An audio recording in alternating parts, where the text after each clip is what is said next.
Hello chess lovers, I'm Aman Agarwal and welcome back to Master Chess. Today we are gonna see the Blackburn Shilling Gambit, so let's get right into it, and it is played from the black pieces. So e4, e5, and by the way I changed the both themes, so do comment below and let me know how is it looking. Knight to f3, knight to c6, bishop to c4, the famous Italian game, and here black plays a dubious move, but white has to be careful. Knight to d4. Now here if white gets greedy and captures the e5 pawn, then black will play queen to g5. Here white will be licking his lips thinking that you have made a blunder by allowing a fork after knight to f7, which forks your rook and queen. Let's see what happens after knight f7. Let's say white takes the pawn knight f7. You're gonna go queen captures on g2, attacking his rook. Here white has two options: to save his rook or to take your rook. Let's see what happens if he saves his rook. Let's say he plays a move like rook to f1. Then you're gonna capture the e4 pawn with check, and now this queen is a damsel in distress. Let me tell you why. If he blocks the check with the queen, then we are gonna simply capture his queen and winning. But you might think that why does he have to block the check with the queen, and why can't he block with the bishop? Let me show you why. So now guys, pause the video and think that why can't white block the check with the bishop? Yes, you're correct. Knight to f3 is a beautiful smothered check and mate. But after queen to g5, let's see what happens if after queen g2, let's see what happens if white takes your rook. You're gonna take his rook with check, and now he has to save his king from check. He can't move the king anywhere. Therefore he has to block with the bishop. You come queen e4 check.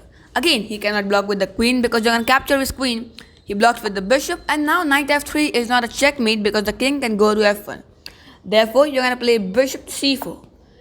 Here, if white plays a simple move like d3, and anyways it's gonna be checkmate in 4 moves, whatever move he plays. Now, you're gonna go for knight f3 check.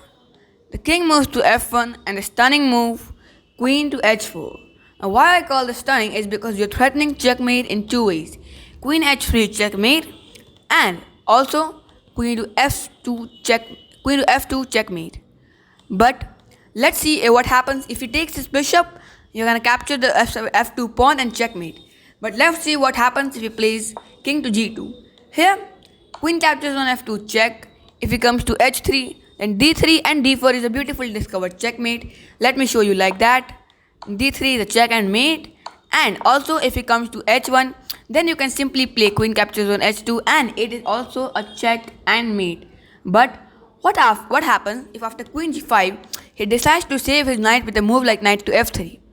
Then it's simply winning for you after queen g7. Queen g2. You're attacking his rook, you're attacking his knight. If he takes your knight, you're gonna win this rook, and it has to be winning for you. Let's see what are the other options for white after queen to g5. Let's say he saves his knight to this square. Then you can go for the move d4 and you're winning. If he takes this, it's simple. You capture this knight, and you can say it's a completely winning position. You have such a beautiful piece activity, an active queen, and the knight in the middle of the board. But now let's see what's the best continuation for white after queen to g5. White can go for bishop to f7.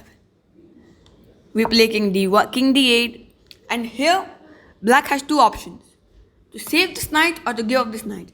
Let's see what happens if he saves this knight. Again, if he comes to f3, you're gonna just capture this pawn and win. But what if your opponent tries to act smart and plays knight to g4? Here, you're gonna go knight to h6, attacking this. If he moves this, again g2 is hanging. If he takes this, let's see what happens. You are not gonna take this knight back, but you're gonna take on g2. And now see the beauty of this position. Black has no useful checks in the position, even after his pieces being so advanced. He has to save his rook. Let's say he goes to f1, but there is just a mate in 2. Queen e4 check. There is no way the king can move. Queen e2, and queen captures on e2 is a check and mate. But now, most importantly, let us see that what is the best way for white to play in this gambit. So the best way starts right from move number 3. After you play the move knight d4, black need not have to capture the e5 pawn. The better and the best move in the position is knight captures on d4. Here you can capture this pawn, and let's say white plays a move like c3 and you play bishop c5. But here you have fallen into white's trap. It's kind of hard to believe, but bishop captures f7, king takes, and queen h5. Here you can see how white is forking two of your pieces and he's simply winning here. But after c3, you need not play bishop c4. You can just go for a move like knight to c3 and knight to f6. And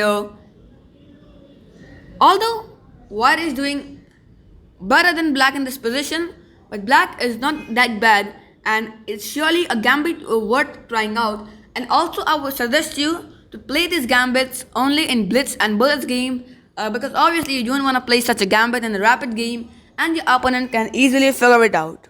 So I hope you liked the video and also the trap. If you did, do like the video, subscribe to our channel for more amazing chess content coming your way. Thanks.